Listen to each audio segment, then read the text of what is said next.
brasileira.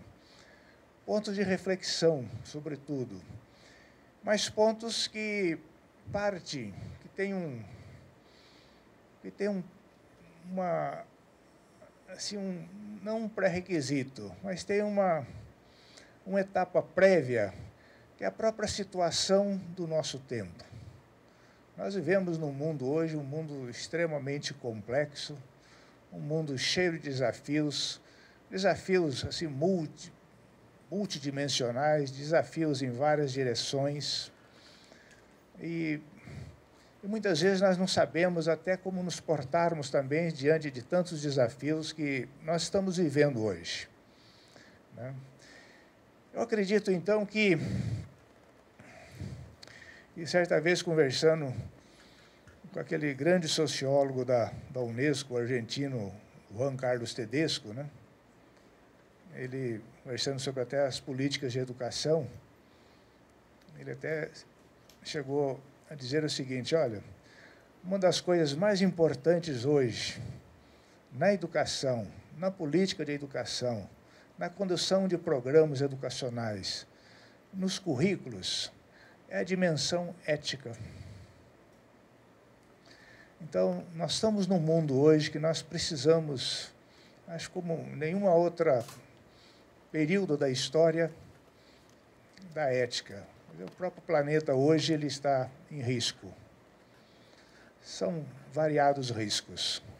Então, esse foi o ponto primeiro que eu pensei da pós-graduação da Católica, tentando interpretar também a missão do programa de pós-graduação da Católica.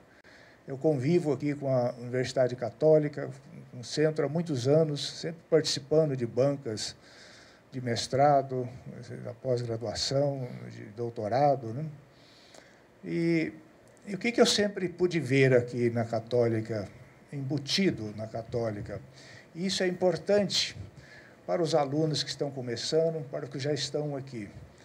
O programa de pós-graduação da Católica é um programa ético. Ele tem esse sentido ético. E por que tem esse sentido ético? Porque tanto o professor Afonso, no início, como a nossa coordenadora da pós-graduação, a professora Maria Felipe, se referiu à qualidade da educação. Olha, qualidade é um termo ligado à ética. O próprio sentido de educação, sempre quando falamos em educação, automaticamente estamos também falando em ética, ou então não será educação. Esse é um dado assim, extremamente importante. Então, existe são termos, são indissolúveis, esse binômio ética-educação, ou trinômio ética-educação-qualidade. É uma indissociabilidade. Isso é extremamente importante. E quando se fala em qualidade, esse outro termo, há uma polissemia, são de diferentes sentidos de qualidade, mas existem alguns pontos comuns, né? Eu me lembro até de um estudo feito ainda recentemente pelo Conselho Nacional de Educação, que falava em qualidade social, né? Então, esse termo qualidade, ele tem que ser interpretado num sentido, em vários sentidos, mas no sentido ético também. É fundamental hoje. Por quê?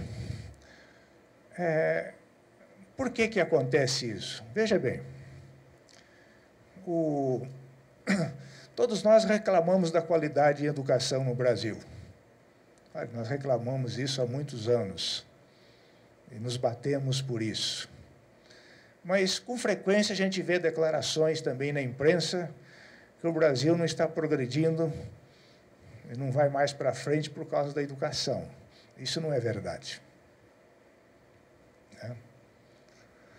Pode ser que a educação seja um dos fatores, mas existe também no mundo e no Brasil de hoje grandes injustiças sociais, grande desigualdade na distribuição de renda, problemas estruturais que afetam. É claro que, nesse contexto, claro que a educação também contribui e uma educação de qualidade certamente predispõe o país a avançar mais, a dar mais saltos. Mas a questão... Então, por que eu estou dizendo isso? A questão de um país, do futuro de um país, é uma questão extremamente complexa. Depende de toda a sociedade, depende de inúmeras políticas, né? Então, a educação, ela pode dar a sua contribuição. E é por isso que eu vejo esse sentido ético do programa, mas que na ossatura do programa de pós-graduação na Católica, a centralidade está na ética. Por quê? Porque se nós conseguirmos formar profissionais, mestres, doutores, cada vez mais com uma nova visão de mundo, de sociedade, de justiça, de cidadania, né, de solidariedade, certamente, aonde quer que estejam esses profissionais, eles serão agentes de mudança social. Eles serão atores, serão sujeitos de processos de mudança. Então, eu comecei a estruturar essa fala, esse diálogo rápido com vocês, pensando inicialmente nesse sentido do programa, na ossatura, né?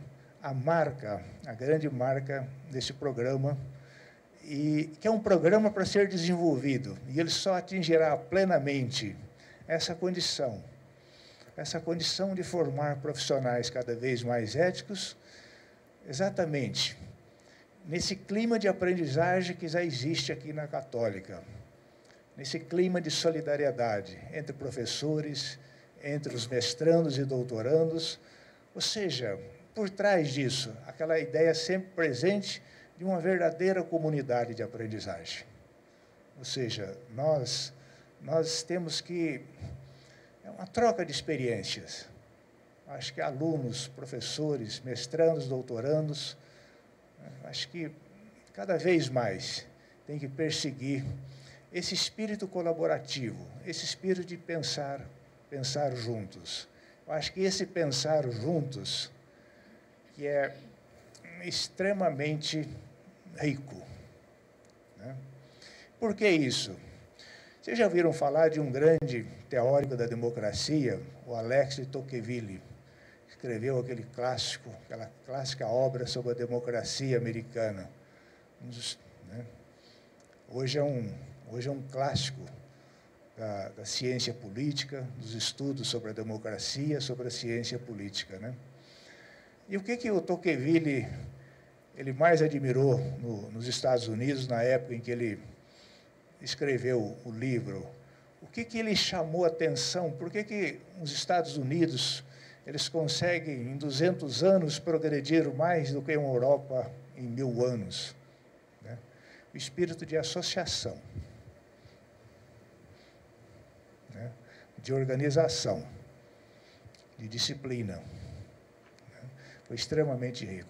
Aí a ideia da comunidade de aprendizagem. Então, essa primeira questão. Mas quando nós falamos, então, na educação, assim, para o desenvolvimento, o papel da educação no desenvolvimento, aí surgiu uma outra questão. O que é o desenvolvimento? O que nós estamos entendendo por desenvolvimento? É esse desenvolvimento, por exemplo, que vem lá de Wall Street hoje, né? Onde, de repente, milhares ou centenas de pessoas são despedidas por telefone devido a uma simples mudança de um valor de uma taxa ou qualquer coisa semelhante, né? Ou essa crise mundial do desemprego, na Espanha, mais de 25%. Né? O que é o desenvolvimento? Ou seja, quando fala educação para o desenvolvimento, ou educação e o desenvolvimento, né? O que deve estar subtendido? É uma educação também para o mercado? Para o mercado é uma parte disso, né? Então, eu fui buscar algumas ideias assim de desenvolvimento, que para falar sobre um projeto de pós-graduação para formar profissionais, para atuarem na educação nacional, para ajudarem o país a se desenvolver mais, nós temos que também ter pelo menos algum consenso sobre desenvolvimento.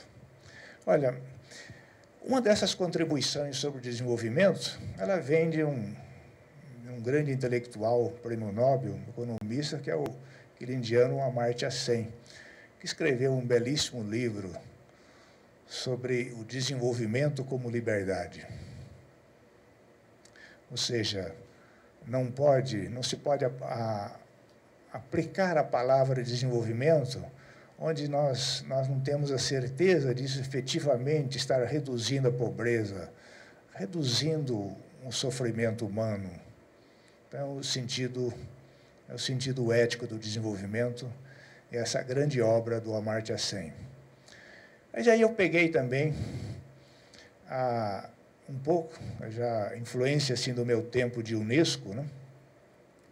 Peguei também algumas teorizações da Unesco. E a Unesco produziu, em meados dos anos 90, um grande relatório sobre cultura e desenvolvimento. Realmente é um relatório, nós editamos esse relatório no Brasil, um livro brilhante. Esse livro foi produzido por uma comissão mundial de cultura e desenvolvimento.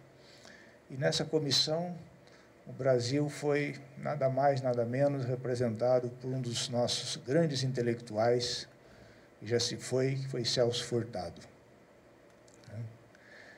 E nesse livro, sobre a cultura e desenvolvimento, que ele foi editado no Brasil com o título de Nossa Diversidade Criadora, é um livro assim que eu acho que ele embasa e fundamenta também a ideia de um programa de pós-graduação profundamente assim ético. Num dos capítulos desse livro, a Unesco, defendeu então uma ética universal do desenvolvimento. Então, esse desenvolvimento que nós temos hoje, que mais exclui do que inclui, então ele está precisando de um novo sentido, um sentido ético. E como é que se buscaria esse sentido ético do desenvolvimento, essa ética universal do desenvolvimento? Aqui é sempre bom recorrer aos textos, que é bastante profundo. Assim, uma ética universal deve buscar inspirações em suas fontes culturais, na inteligência do povo, em suas necessidades e experiências, em suas memórias, em suas orientações espirituais. Olha, buscar inspirações na inteligência do povo, buscar inspirações na cultura do povo. Isso é de uma profundidade impressionante. O que significa isso assim, para nós? O que significa isso para a política de educação? O que significa isso, por exemplo, para aquilo que o professor Afonso colocou muito bem no começo, essa crise da educação nacional? Olha, é de um significado assim profundo. E aí reside um dos grandes desafios nossos e de vocês. Nossos aqui na posição de professores, vocês como mestrando e doutorando. Por quê? Porque o Brasil vive hoje uma grande revolução da inclusão. Acho que esse é um dado estatístico. Nunca na nossa história tantas crianças e jovens estão tendo acesso à escola. É certo que é uma escola que deixa a desejar em termos de qualidade, mas essas crianças e jovens estão tendo acesso. Estão tendo acesso também à universidade. Ora, reprovar simplesmente essas crianças, excluí-las, isso vem sendo feito historicamente. Isso vem sendo feito historicamente. O grande desafio é como nós recebermos essas crianças, na escola primária, para usar a terminologia antiga, na escola fundamental, na escola média, na universidade, com todas essas adversidades e com todas essas... o professor Afonso usou uma palavra muito apropriada, a palavra cognitivo, essas defasagens cognitivas, vamos colocar isso entre aspas, assim, mas com todas essas questões, o nosso desafio é como fazê-las crescer, não é como expulsá-las, não é como reprová-las. Esse é um desafio enorme. E aí nós temos que ter um pensamento pedagógico, pensar até uma pedagogia, né, para essas crianças e jovens e adultos historicamente excluídos. Esse é um retrato da educação no Brasil hoje. E daí a importância do sentido ético. Isso é de uma profundidade assim muito grande. Nós temos que ter uma pedagogia que faça essas crianças crescerem, evoluírem. Muitas vezes nós sabemos que isso vai ser diferente da média do desempenho do PISA, nós sabemos disso. Mas, olha, começou a acontecer uma coisa extraordinária no Brasil, né? Quando se desagrega as estatísticas da educação brasileira, nós começamos a assistir um dado positivo. A cada ano que passa, mais e mais crianças já estão se posicionando nas escalas de avaliações, já com alguma melhora, com alguma melhoria. Só que o problema é muito grande, é um problema histórico, de exclusão histórica. Esse é o tamanho do problema. É muito recente a atenção do governo brasileiro com a educação, e com a educação primária. O atraso do Brasil, a omissão histórica das elites brasileiras, chega a 150 anos. No período em que a Inglaterra fez a sua reforma de educação por volta de 1870, a França, logo depois, com aquele grande ministro da educação, Gilles Ferry, aqui na América Latina, Sarmiento na Argentina, Varela no Uruguai, Andrés Bello no Chile, né? Tantos outros reformadores da educação, isso no século XIX, o Brasil se omitiu. Se omitiu e as consequências nós estamos recebendo hoje. Por isso nós temos que... daí a importância desse programa de pós-graduação em educação da Católica, no sentido de formação de líderes, formação de profissionais para continuar a enfrentar esse desafio. E naquilo que o professor Afonso se referiu, a Católica tem um grupo de professores experientes, e eu tenho um orgulho agora de me somar a esse grupo, né? Mas com aquela consciência que desse grupo participam, e esse grupo ele é integrado por pessoas experientes que há décadas lutam pela melhoria da educação no Brasil. Uma professora Clélia Capanema, um Cândido Gomes, uma Jacira Câmara e tantos outros profissionais daqui. E agora esse programa, como o Afonso colocou, adquirindo uma dimensão internacional. Então, eu acho que vocês têm esse privilégio de terem contatos com essas pessoas aqui na Católica. E nós também temos o privilégio de ter vocês aqui, que é altamente enriquecedor. Mas, nesse processo de reflexão, eu tentei caminhar um pouco mais, no sentido de incluir mais algumas questões para a nossa reflexão. Uma das grandes tarefas da educação, isso também, pouco se fala disso, uma das grandes tarefas da educação é enfrentar a vulnerabilidade humana, né? Atenuar as adversidades, lutar pelos direitos humanos. O século XXI é um século de resgate da subjetividade.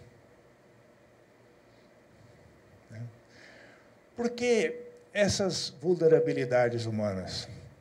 Aquele pesquisador do Chile, o Juan Casasus, quando nós editamos um livro dele aqui sobre as emoções na educação, ele coordenou um grande projeto de avaliação na América Latina, comparando Chile com Brasil, com Cuba, com Argentina, Colômbia, vários países, né? E depois de um aprofundamento dos dados recolhidos, eles chegam à conclusão que, né, 70% a 80% dos fatores ligados à qualidade do ensino são de fundo emocional. Né? Isso é importante. É importante por quê? Porque o ser da pessoa, a criança, o adolescente, o adulto, né, é um ser humano. Né? E assim ele tem que ser tratado, em toda a extensão do significado, da dimensão humana, dos seus direitos, da dignidade humana. Esse é um desafio que deve ser enfrentado. E por que esse desafio ele é importante?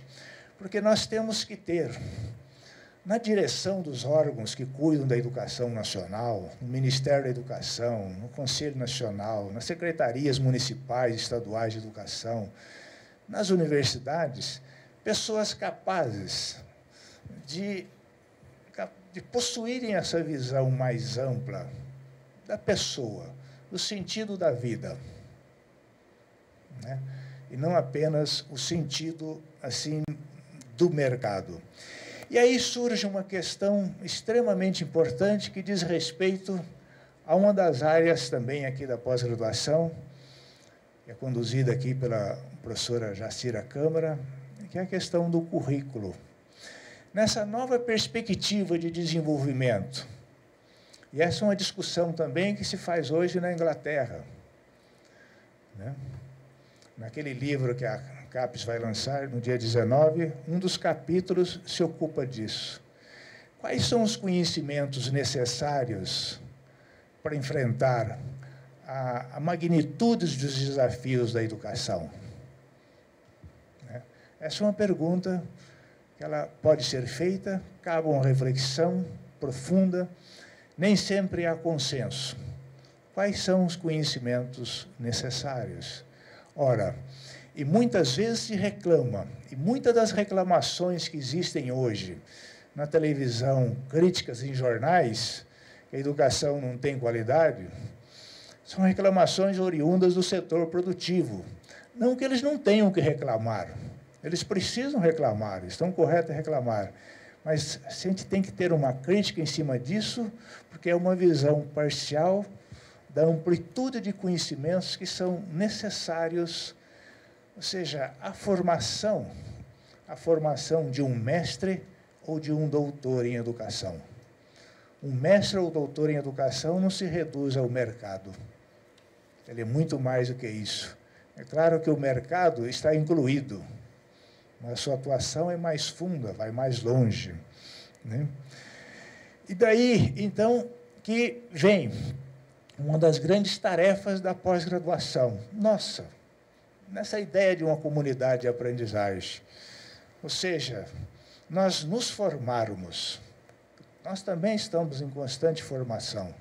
O ser humano é um ser inacabado, né?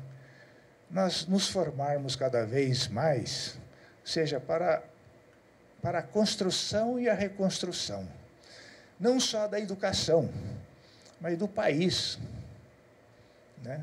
O país precisa de uma reconstrução ética, que começa na escola, né? Então, nós temos que ter essa visão mais ampla, né? Isso não significa apenas nós cuidarmos dos fundamentos da educação, não. Nós temos que ter essa visão